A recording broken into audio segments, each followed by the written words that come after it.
Hello students. आज हम क्षितिज भाग 1 के गद्य खंड के अध्याय नंबर 6 प्रेमचंद के फटे जूते पाठ का विस्तृत अध्ययन करेंगे। बच्चों, इस पाठ के लेखक हैं हरिशंकर प्रसाई।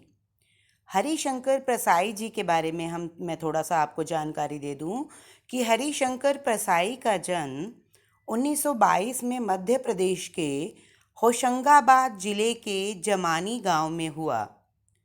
1947 में से स्वतंत्र लेखन करने लगे। जबलपुर में वसुधा नामक पत्रिका निकाली, जिसकी हिंदी संसार में काफ़ी सराहना हुई। सन 1995 में उनका निधन हो गया। हिंदी के व्यंग लेखकों में हरिशंकर प्रसाई का नाम अग्रणीय है।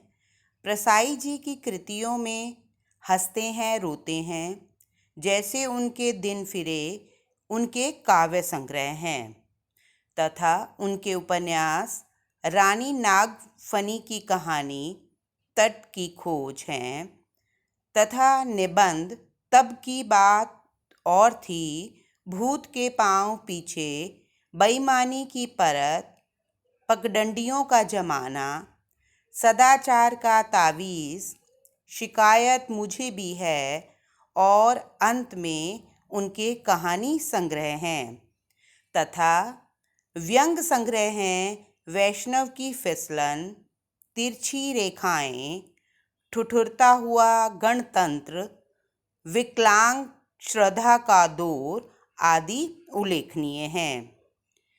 भारतीय जीवन के पाखंड, भ्रष्टाचार, अंतर्विरोध, बेईमानी आदि पर लिखे उनके व्यंग लेखों ने शोषण के विरुद्ध साहित्य की भूमिका का निर्वहन किया। उनका व्यंग लेखन परिवर्तन की चेतना पैदा करता है। कोरे हास्य से अलग यह व्यंग्य आदर्श के पक्ष में अपनी उपस्थिति दर्ज कराता है। सामाजिक, राजनैतिक और धार्मिक पाखंड पर लिखे उनके व्यंगों ने व्यंग्य साहित्य के मानकों का निर्माण किया। प्रसाई जी की बोलचाल की सामान्य भाषा का प्रयोग करते थे। लेखक हरिशंकर प्रसाई जी ने प्रेमचंद के फटे जूते प्रेमचंद जी के व्यक्तित्व की सादगी के साथ साथ एक रचनाकार की अंतर्भेदीय सामाजिक दृष्टि का विवेचन करते हुए आज की दिखावे की प्रवृत्ति एवं अवसरवादिता पर व्यंग किया है। बच्चों, अब हम इस पाठ का विस्तृत अध्ययन करेंगे। इस पाठ के 2 पेजेस हैं, 61 और 62। ये 2 पेजेस को आज हम पढ़ेंगे और अगले दिन हम अगले 2 पेजों को पढ़ेंगे। तो पहला देखो, 61 पेज पे जो दिया हुआ है उसको देखो फर्स्ट पैराग्राफ है, प्रेमचंद का एक चित्र मेरे सामने है। पत्नी के साथ फोटो खिंचा रहे हैं। सिर पर किसी मोटे कपड़े की टोपी, कुर्ता और धोती पहने हैं। कनपटी चिपकी है। गालों की हड्डियां उभर आई हैं, पर घनी मूछें चेहरे को भरा भरा बतलाती हैं। हरिशंकर प्रसाई जी के सामने बच्चों एक प्रेमचंद जी की फोटो है, जिसमें प्रेमचंद जी और उनकी पत्नी की वो तस्वीर है। और उस तस्वीर को देखकर प्रेमचंद जी की उस तस्वीर को देखकर हरिशंकर प्रसाई जी कहते हैं कि उनके जो सामने है वो प्रेमचंद जी का एक चित्र है, एक फोटो है, एक तस्वीर है। उसमें वो प्रेमचंद जी और उनकी पत्नी कैसे दिखाई दे रही हैं कि उनके सिर पर किसी मोटे कपड़े की टोपी, उस तस्वीर में प्रेमचंद जी ने मोटे कपड़े की एक टोपी पहनी हुई है, कुर्ता और धोती पहनी हुई है, अर्थात उनकी वेशभूषा के बारे में वर्णन किया गया है कि सिर पर टोपी है और कुर्ता है और धोती पहनी हुई है। कनपटी चिपकी, और उनकी जो कनपटी है वो चिपकी हुई है। और गालों की हड्डियां उभर आई हैं, अर्थात उनका पतला सा मुंह है और गालों की हड्डियां जो हैं वो उभर कर दिखाई दे रही हैं। पर घनी मूछें चेहरे को भरा भरा बतलाती हैं। और लेकिन जो प्रेमचंद जी की जो मूछें हैं वो कैसी हैं उस फोटो में घनी मूछें हैं, जिसके कारण उनका जो चेहरा है वो भरा भरा सा दिखाई दे रहा है। अर्थात पहले पैराग्राफ में हरिशंकर प्रसाई जी अर्थात लेखक ने प्रेमचंद जी के स्वरूप के बारे में, उनकी वेशभूषा के बारे में वर्णन किया है कि जो उनके सामने उनकी फ़ोटो दिखाई दे रही है, उस फोटो में प्रेमचंद जी कैसे दिखाई दे रहे हैं। पाँव में कैनवस के जूते हैं जिनके बंद बेतरतीब बंधे हैं। लापरवाही से उपयोग करने पर बंद के सिरों पर की लोहे की पतरी निकल जाती है और छेदों में बंद डालने में परेशानी होती है। तब बंद कैसे भी कस लिए जाते हैं। अब उनका जो ध्यान है हरिशंकर प्रसाई जी का, लेखक का, वो उनके पहले ऊपर उनके स्वरूप, उनकी वेशभूषा के ऊपर जाता है। अब उस फोटो में उनका जो ध्यान है उनके जूतों पर चला जाता है। जो जो उस फोटो में उनके जूते दिखाई दे रहे हैं। जूतों में उनके पैरों में क्या है, पहले उन्होंने लिखा है पैरों में कैनवस के कपड़े के जूते हैं जिनके बंद बेतरतीब बंधे हैं और जिनके जो लेसेस हैं वो बेतरतीब बंधे हुए हैं। लापरवाही से उपयोग करने पर बंद के सिरों पर की लोहे की पतरी निकल जाती है। जब बच्चों उसके आगे की, उस लेसिस के आगे की लोहे की जब अगर पतरी सी निकल जाती है तो उन लेसिस को डालने में मुश्किल होती है। इसलिए उन छेदों के सुराखों में जो लेसिस डले हुए हैं वो एक तरतीब से नहीं डले हुए हैं, वो बेतरतीब ढंग से उल्टे पुल्टे डले हुए हैं और बंद कैसे भी कस लिए जाते हैं। अर्थात उनके उन जूतों को देखकर, प्रेमचंद जी के उन जूतों को देखकर उनकी अस्त व्यस्त जिंदगी के बारे में लेखक कहना चाहते हैं। लेखक और क्या कहते हैं, दाहिने पांव का जूता ठीक है। उनके जो दाहिना पांव है उसका तो जूता वो बिल्कुल ठीक है, मगर बाएं जूते में बड़ा छेद हो गया है। लेकिन जो बायां जूता है उसमें एक छेद हो गया है, आगे से फटा हुआ दिखाई दे रहा है, जिसमें से उंगली बाहर निकल आई है। और उस फोटो में ही हरिशंकर प्रसाई जी को उस फटे हुए जूते में से उनके बाएं पांव की जो अंगूठा है, जो उंगली है, वो उंगली बाहर निकली हुई दिखाई दे रही है। मेरी दृष्टि उस जूते पर अटक गई। यहाँ मेरी किसने कहा है, यहाँ हरिशंकर प्रसाई जी ने कहा है कि जो मेरी दृष्टि है, मेरी जो नज़रें हैं उस जूते पर अटक जाती, उस फटे हुए जूते पर अटक जा गई।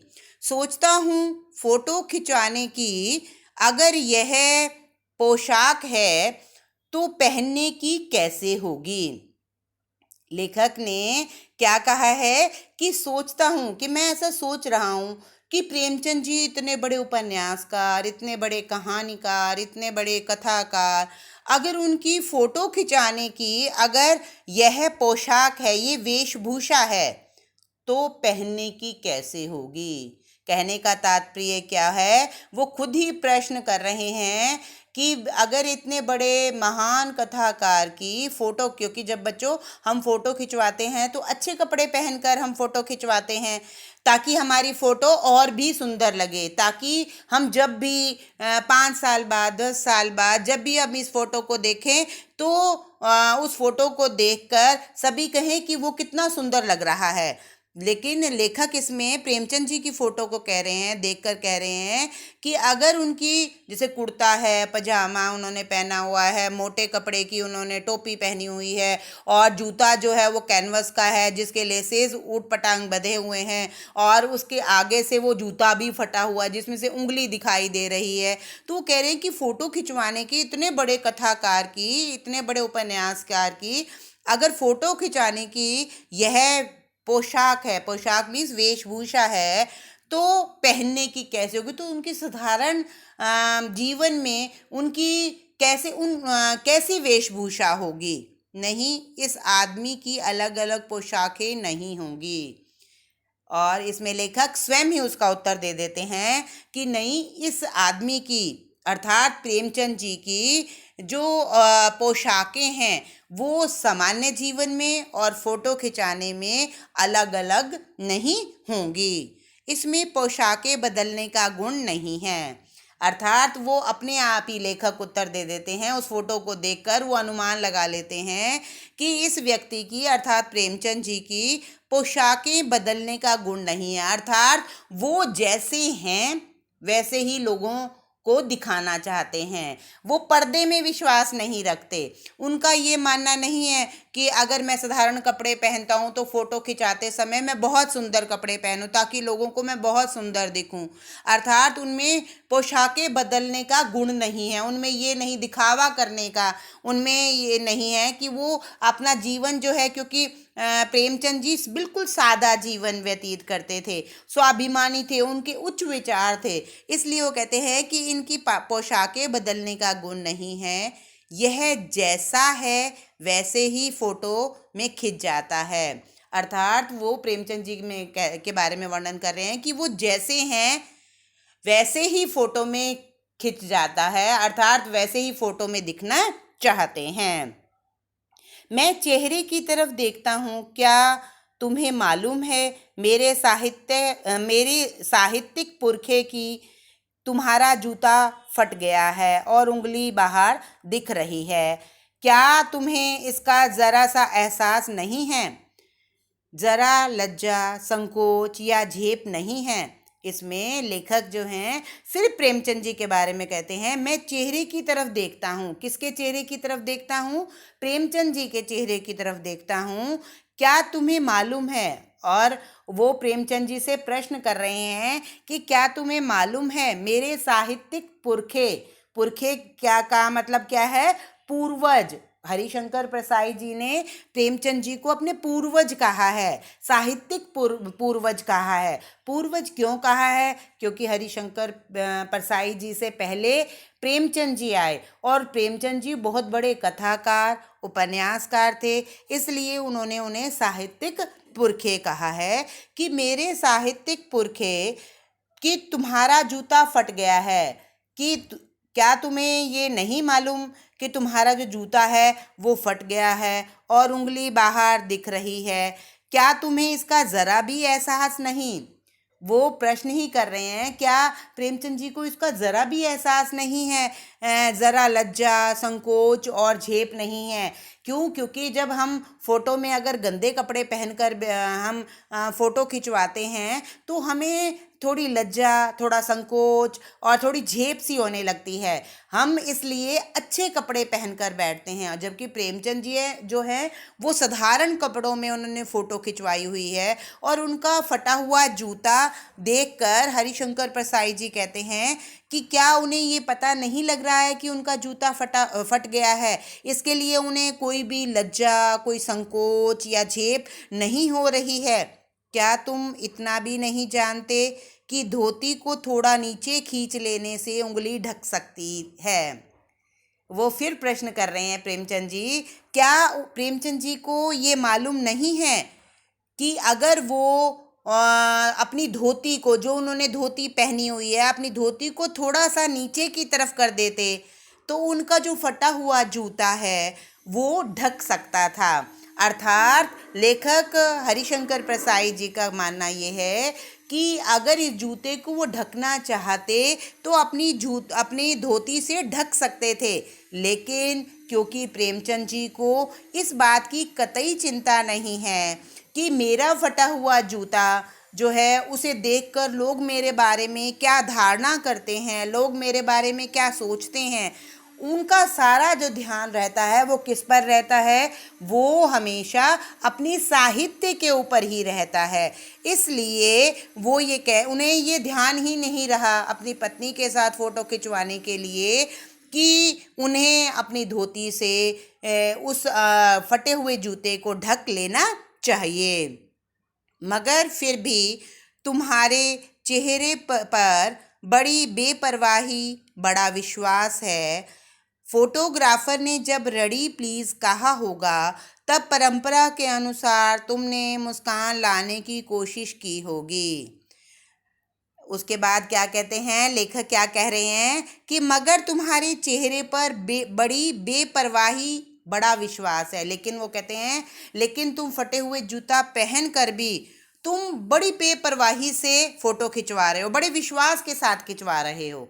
और जब फोटोग्राफर जब हम फोटो खिंचवाते हैं, तो जब हम फोटोग्राफर के सामने बैठते हैं, तो फोटोग्राफर हमेशा कहते हैं ना, रेडी प्लीज़, भाई अपने चेहरे के ऊपर मुस्कान ले आओ। वो जब उस फोटो खिंचवाने के लिए रेडी प्लीज़ कहते हैं, तो इसका मतलब होता है कि वो अपने चेहरे के ऊपर मुस्कान ले आएं, ताकि लोगों को तुम्हारा मुस्कुराता हुआ चेहरा दिखाई दे। लेकिन हरिशंकर परसाई जी कहते हैं कि जब फोटोग्राफर ने रेडी प्लीज़ कहा होगा, तो दर्द के गहरे कुएं के तल में कहीं पड़ी मुस्कान को धीरे धीरे खींचकर ऊपर निकाल रहे होगे। क्यों? क्योंकि प्रेमचंद जी का जीवन क्या था? संघर्षशील था। वो इतने बड़े कथाकार, उपन्यासकार तो थे, लेकिन उन्हें जीवन में, पूरे जीवन में अनेक कठिनाइयों, अनेक मुसीबतों का सामना करना पड़ा। सबसे तो था उनकी आर्थिक स्थिति ही, जो उनकी वेशभूषा से पता चलती है कि इतने बड़े उपन्यासकार होते हुए भी उनके पास इतना भी पैसा नहीं था कि वो अपना और अपने जीवन का, अपने परिवार का अच्छी तरह से पालन पोषण कर सके। ये उनकी वेशभूषा को देखकर हम कह सकते हैं। तो वो कहते हैं क्यों? क्योंकि उनका जीवन, उनके पास आर्थिक स्थितियों से वो हमेशा जूझते रहते थे। इसलिए वो कहते हैं कि जो तुम्हारी दर्द के गहरे कुएं के तले में कहीं पड़ी मुस्कान, जो, क्योंकि वो मुस्कुराते हुए इसलिए नहीं दिखाई देते थे क्योंकि उनका जीवन संघर्षशील था, संघर्ष में ही वो अपना पूरा जीवन व्यतीत करते थे। इसलिए उनके चेहरे पर मुस्कुराहट कहीं भी, किसी भी पिक्चर में, किसी भी फोटो में प्रेमचंद जी की दिखाई नहीं देती थी। वो कहते हैं कि जब फोटोग्राफर ने रेडी प्लीज कहा होगा, तो तुम्हारी जो मुस्कुराहट कुएं के तल में कहीं पड़ी हुई होगी, तो उसे ऊपर आने में थोड़ा तो समय लगा ही होगा। और बीच में ही क्लिक करके फोटोग्राफर ने थैंक यू कह दिया होगा, और अभी तुम अपनी मुस्कुराहट को उस कुएं के तले से ऊपर ला ही रहे होगे कि इस बीच फोटोग्राफर ने क्लिक करके थैंक यू कह दिया होगा। इसलिए जो तुम्हारी मुस्कुराहट है उस फोटो में पूरी तरह से नहीं आ सकी। विचित्र है यह अधूरी मुस्कान, यह मुस्कान नहीं, इसमें उपहास है, व्यंग है। वो कह रहे हैं कि जो तुम्हारी अधूरी मुस्कान है, किसकी? प्रेमचंद जी की। क्यों? क्योंकि वो अभी गहरे उस तल से अभी ऊपर भी नहीं आई थी, उससे पहले ही फोटोग्राफर ने थैंक यू कर दिया, फोटो खींच ली। तो ये जो तुम्हारी अधूरी मुस्कान है, अधूरी मुस्कान की जो ये फोटो है, ये मुस्कान नहीं, इसमें उपहास है, इसमें मजाक है, इसमें परिहास है, इसमें व्यंग है। अर्थात हरिशंकर प्रसाई जी इसमें जो है वो परिस्थितियों के ऊपर व्यंग कर रहे हैं कि इतने बड़े कथाकार होते हुए भी उन्हें पूरा जीवन संघर्ष में कैसे व्यतीत करना पड़ा। यह कैसा आदमी है जो खुद तो फटे जूते पहने फोटो खिंचवा रहा है, पर किसी पर हंस भी रहा है। वो उन्होंने फिर प्रेमचंद जी के ऊपर ही व्यंग किया है। कहते हैं कि ये कैसा आदमी है कि खुद तो फटे हुए जूते पहने हुए है और फटे हुए जूतों के साथ फोटो खिंचवा रहा है, पर किसी पर हंस भी रहा है। क्यों? क्योंकि उनकी जो मुस्कुराहट है वो अधूरी है। वो ऐसा लग रहा है मानो किसी के ऊपर व्यंग्यात्मक रूप से हंस रहे हैं, वो खुलकर नहीं हंस रहे हैं। इसलिए उन्हें, हरिशंकर प्रसाई जी को ऐसा लगता है कि कि प्रेमचंद जी खुद तो फटे हुए जूते पहन रहे हैं, पर किसी पर वो हंसते हुए दिखाई दे रहे हैं। फोटो को खिंचाना था तो ठीक जूते पहन लेते या ना खिंचवाते। फोटो ना खिंचवाने से क्या बिगड़ता था? अब हरिशंकर प्रसाई जी, लेखक जो हैं, वो प्रेमचंद जी के बारे में कह रहे हैं, फोटो ही खिंचवाना था तो ठीक जूते पहन लेते, कि अगर उन्होंने फ़ोटो खिंचवाना ही था अपनी पत्नी के साथ तो वो कहते हैं कि जूते तो ठीक ठाक पहन लेते। क्यों? क्योंकि उनके जो फटे हुए जूते हैं उनके फटे हाल ज़िंदगी के बारे को बयान कर रहे हैं कि उन्हें कितनी आर्थिक परिस्थितियों में जूझना पड़ा होगा। इसलिए वो कहते हैं कि अगर फ़ोटो ही खिंचवाना था तो ठीक जूते पहन लेते, या ना खिंचवाते, या वो फ़ोटो ही ना खिंचवाते। फ़ोटो ना खिंचवाने से क्या बिगड़ता था? अगर वो फ़ोटो ना खिंचवाते तो इसमें क्या बिगड़ जाता? क्यों? क्योंकि उन्हें लगता है कि ये फटे हुए जूतों की जो फ़ोटो देखकर लोग प्रेमचंद जी की आर्थिक स्थिति के बारे में जान गए कि भाई उनकी आर्थिक स्थिति अच्छी नहीं थी। शायद पत्नी का आग्रह रहा हो और तुम अच्छा चल भाई कहकर बैठ गए होगे। लेखक कहते हैं कि या उनकी पत्नी ने बहुत अधिक उन्हें आग्रह किया होगा, और प्रेमचंद जी क्योंकि बहुत सीधे सरल स्वभाव के थे और वो अपनी पत्नी के आग्रह को टाल नहीं सके होंगे, और अपनी पत्नी को अच्छा चल भाई कहकर फ़ोटो उन्होंने अपनी पत्नी के साथ खिंचवा लिया होगा। मगर यह कितनी बड़ी ट्रेजेडी है कि आदमी के पास फ़ोटो खिंचवाने को भी जूता ना हो। मैं तुम्हारी यह फ़ोटो देखते देखते तुम्हारे क्लेश को अपने भीतर महसूस करके जैसे रो पड़ना चाहता हूँ, मगर तुम्हारी आँखों का यह तीखा दर्द भरा व्यंग मुझे एकदम रोक देता है।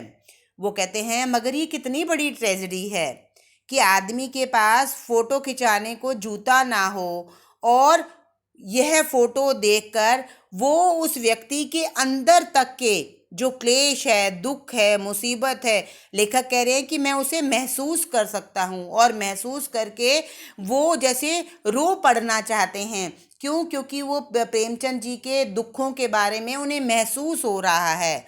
मगर तुम्हारी आंखों का ये तीखा दर्द भरा व्यंग मुझे एकदम रोक देता है। लेकिन तुम्हारी आंखों में जो व्यंग्यात्मक हंसी है वो मुझे रोक देता है।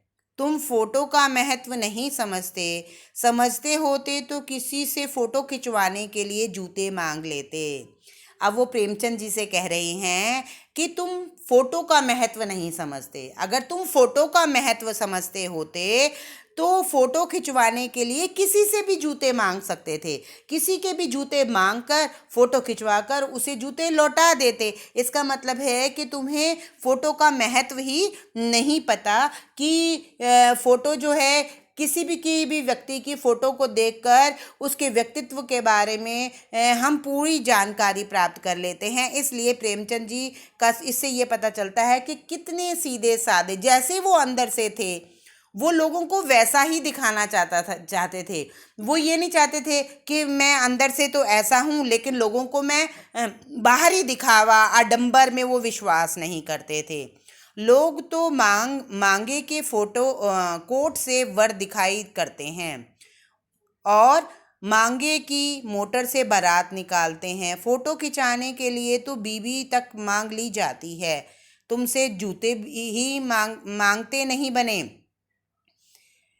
इसमें और लेखक जो हैं वो क्या उस फोटो के बारे में व्यंग कर रहे हैं। वो कहते हैं कि लोग तो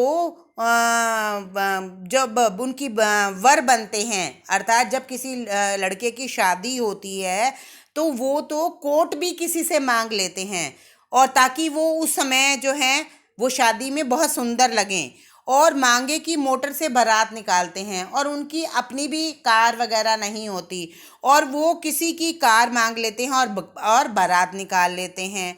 और यहाँ तक कि उन्होंने और क्या कटाक्ष किया है कि फ़ोटो खिंचाने के लिए बीवी तक और कुछ लोग तो अपने फ़ोटो में बहुत सुंदर लगें इसलिए अपनी बीवी को साथ ना बिठाकर दूसरों की बीवी को अपने साथ बिठाकर फ़ोटो तक खिंचवा लेते हैं।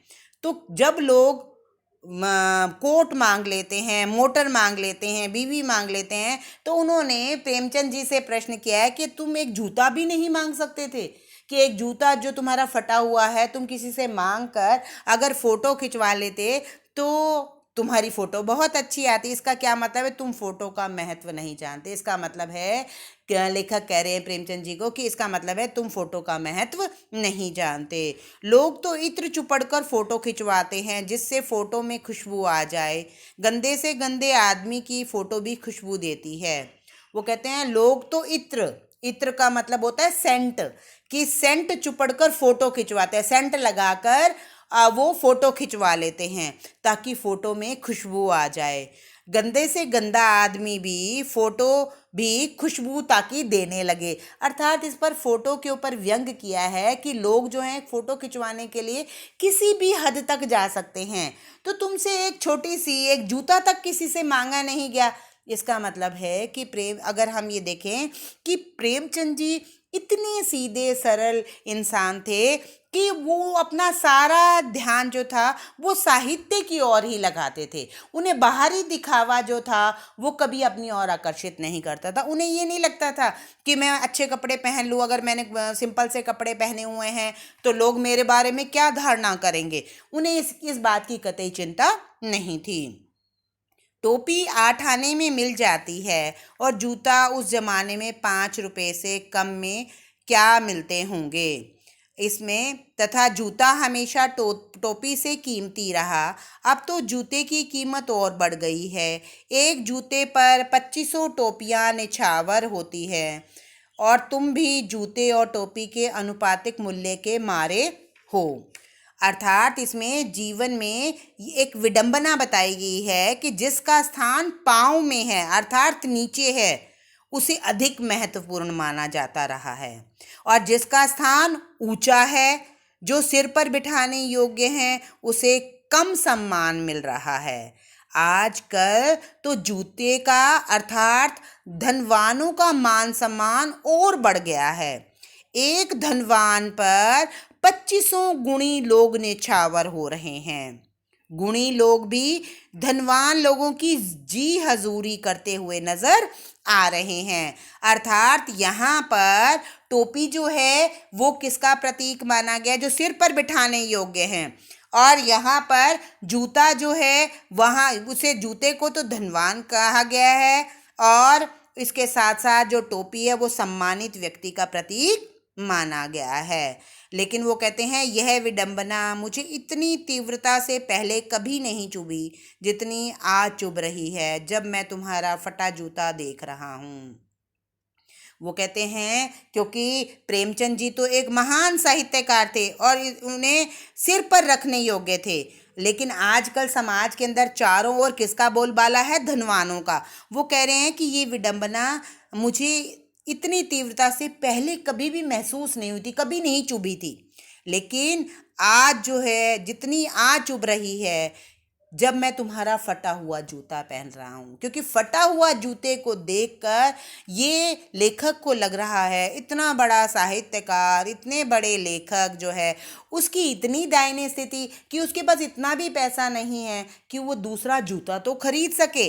तो कहते हैं कि आज मैं तुम्हारी इस फोटो को देखकर ये स्थिति जो है मुझे बहुत चुभ रही है। तुम महान कथाकार, उपन्यासकार, सम्राट, युग प्रवर्तक, जाने क्या क्या कहलाते थे, मगर फोटो में भी तुम्हारा फटा हुआ जूता है। क्योंकि प्रेमचंद जी के बारे में कहा है बच्चों कि प्रेमचंद जी को हम महान कथाकार कहते हैं। उपन्यास सम्राट की उपाधि से उन्हें विभूषित किया गया था। युग प्रवर्तक, युग को बदलने वाले, क्योंकि प्रेमचंद जी को एक युग प्रवर्तक की उपाधि से भी विभूषित किया गया था, क्योंकि उन्होंने अपनी कहानियों में, अपने उपन्यासों में उन्होंने जो समाज में छोटी से छोटी समस्याएं थी उनको खत्म करने की चेष्टा की। तो इसलिए उन्हें इन उपाधियों से उन्हें विभूषित किया गया था। वो कहते हैं लेकिन मगर फोटो में तुम्हारा फटा हुआ जूता देखकर आज मुझे ये बात बहुत चुभ रही है। मेरा जूता भी कोई अच्छा नहीं है, यूं ऊपर से अच्छा दिखता है, उंगली बाहर नहीं निकलती, पर अंगूठे के नीचे तला फटा हुआ है। अब लेखक हरिशंकर प्रसाद, पहले उन्होंने प्रेमचंद जी के बारे में वर्णन कर दिया बच्चों, ये पूरा ऊपर वाला पैराग्राफ प्रेमचंद जी के बारे में है। अब वो अपने बारे में, क्योंकि वो खुद भी क्या हैं, लेखक हैं, उपन्यासकार हैं, व्यंग कहानियाँ उन्होंने लिखी हैं, निबंध लिखे हैं। वो कहते हैं मेरा जूता भी कोई अच्छा नहीं है। वो कहते हैं अर्थात मेरी भी आर्थिक स्थिति कोई अच्छी नहीं है, मेरा भी जूता कोई अच्छा नहीं है। यूँ ऊपर से अच्छा दिखता है, लेकिन वो ऊपर से बहुत अच्छा दिखता है। अर्थात जो लेखक हरिशंकर प्रसाई जी हैं, वो कहते हैं कि मेरी भी आर्थिक स्थिति प्रेमचंद जैसी ही है, क्योंकि वो भी एक कहानीकार, निबंधकार हैं, लेकिन वो ऊपर से अच्छा दिखाई देता है, लोगों को दिखाई नहीं देता, उंगली बाहर नहीं निकलती। और मेरे जूते में क्या खासियत है कि मेरा सामने से फटा हुआ नहीं है जिससे कि मेरी उंगली बाहर दिखाई दे, पर अंगूठे के नीचे तला फट गया है। लेकिन मेरा जो जूते का जो तला है, नीचे का हिस्सा है, वो फट गया है। अंगूठा जमीन से घिसकता है और पैनी मिट्टी पर कभी रगड़ खाकर लहूलुहान भी हो जाता है, क्योंकि लेखक का जो जूता है वो ऊपर से फटा हुआ, सामने से फटा हुआ नहीं है। लेकिन वो कह रहे हैं कि मेरा जो जूता है वो तली से फटा हुआ है, वो किसी को दिखाई तो नहीं देता, लेकिन वो अंगूठा पैनी मिट्टी पर रगड़ खा कर लहूलुहान हो गया है। मेरा जो पैर की तली है वो घायल हो गई है, वहाँ से खून निकलना शुरू हो गया। अर्थात हरिशंकर प्रसाई जी की भी जो आर्थिक स्थिति है वो भी प्रेमचंद जी की है, लेकिन प्रेमचंद जी जो थे जैसे थे वैसे ही वो लोगों को दिखाना चाहते थे। लेकिन हरिशंकर प्रसाई जी कहते हैं मैं अपनी आर्थिक स्थिति के बारे में लोगों को नहीं बता सकता। पूरा तला गिर जाएगा पर पूरा पंजा छिल जाएगा, मगर उंगली बाहर नहीं दिखेगी। वो कह रहे हैं कि पूरा का पूरा जो है तला गिर जाएगा, पूरा पंजा चाहे छिल भी सकता है, मगर मेरी उंगली बाहर नहीं दिखेगी, अर्थात मेरी स्थिति जो है वो लोगों को पता नहीं चलेगी। तुम्हारी उंगली दिखती है पर पांव सुरक्षित है। वो कहते हैं तुम्हारी उंगली, तुम्हारी स्थिति तो दिखाई दे रही है कि तुम्हारी स्थिति, आर्थिक स्थिति अच्छी नहीं है, लेकिन तुम्हारा पांव सुरक्षित है, तुम आगे बढ़ सकते हो। मेरी उंगली ढकी है, मेरा क्योंकि सामने से जूता फटा हुआ नहीं है तो मेरी जो उंगली है वो ढकी हुई है, पर पंजा नीचे घिस रहा है। लेकिन जो मेरा पंजा है, मेरा जो नीचे का पैर का तला है, वो जो है वो मिट्टी से रगड़ खाकर वो घिस रहा है। तुम पर्दे का महत्व ही नहीं जानते, हम पर्दे पर कुर्बान हो रहे हैं। इसमें प्रेमचंद जी ने कभी पर्दे को, यहाँ पर्दा किसके लिए कहा गया है, लुकाव छुपाव के लिए कहा गया है, कि प्रेमचंद जी ने कभी पर्दे को महत्व नहीं दिया, लुकाव छुपाव को महत्व नहीं दिया। उन्होंने वास्तविकता को कभी ढकने का प्रयत्न नहीं किया। वो इसी में संतुष्ट थे कि उनके पास छुपाने योग्य कुछ भी नहीं है, वे अंदर और बाहर एक ही हैं, यहाँ तक कि उनका पहनावा भी अलग अलग नहीं था। लेकिन दूसरी ओर लेखक हरिशंकर प्रसाई जी ने अपने और अपने युग की मनोभावना पर व्यंग किया है कि हम पर्दे को रखने का बहुत बड़ा गुण है, कि जो व्यक्ति अपने कष्टों को छिपाकर समाज के सामने सुखी होने का ढोंग करता है, हम उसी को महान मानते हैं। जो अपने दोषों को छिपाकर स्वयं को महान सिद्ध करता है, हम उसी को श्रेष्ठ मानते हैं। तो बच्चों, ये इसमें लेखक ने अपने बारे में भी और प्रेमचंद जी के बारे में भी वर्णन, उन्होंने ये तो स्वीकार कर ली है लेखक ने कि मेरी स्थिति और प्रेमचंद जी की स्थिति एक जैसी है, लेकिन जो प्रेमचंद जी है वो लुकाव छुपाव में विश्वास नहीं करते, और जबकि हरिशंकर प्रसाई जी लुकाव छिपाव में विश्वास करते हैं। तो बच्चों, आज मैंने ये 2 पेजेस करवा दिए हैं, कल जो है मैं 63 और 64 पेज जो है ये करवाऊंगी। धन्यवाद।